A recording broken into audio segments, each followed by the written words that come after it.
छत्रपती संभाजीनगर येथील डॉक्टर बाबासाहेब आंबेडकर मराठवाडा विद्यापीठाच्या कुलगुरुपदी डॉक्टर विजय जनार्दन फुलारे यांची नियुक्ती करण्यात आली।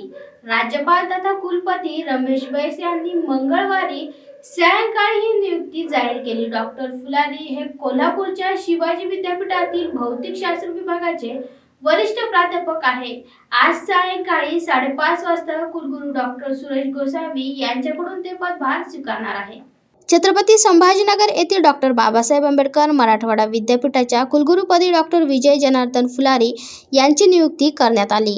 राज्यपाल तथा कुलपती रमेश बैस यांनी मंगळवारी सायंकाळी ही नियुक्ती जाहीर केली। डॉक्टर फुलारे कोल्हापूरच्या शिवाजी विद्यापीठातील भौतिकशास्त्र विभागाचे वरिष्ठ प्राध्यापक आहे। ते आज सायंकाळी 5:30 वाजता कुलगुरू डॉक्टर सुरेश गोसावी यांच्याकडून पदभार स्वीकारणार आहे।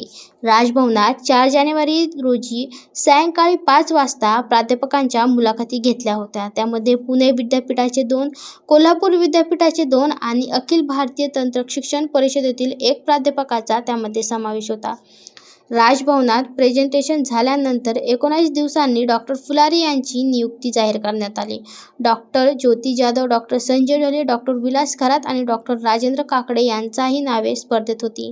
मात्र राजकर्त्यांमध्ये एका नावावर शिक्कामोर्तब होत नसल्याने ही लांब पडले। आता ते प्रभारी कुलगुरू डॉक्टर गोसावी यांच्याकडून आज सायंकाळी पदभार घेणार आहे। 1999 दरम्यान त्यांची भौतिकशास्त्रात PhD केली। इंडियन सायन्स काँग्रेसचे ते आजीव सभासद आहे। अधिष्ठाता, विद्या परिषद सदस्य आणि व्यवस्थापन परिषदेवरही त्यांची उल्लेखनीय कामे आहे। त्यांचा 4 संशोधन पेटंट प्राप्त झाले आहे। वयाच्या 65व्या वर्षापर्यंत ते आता 17वे कुलगुरू म्हणून काम पाहणार आहे। Bureau report AI news, Chhatrapati Sambhajinagar.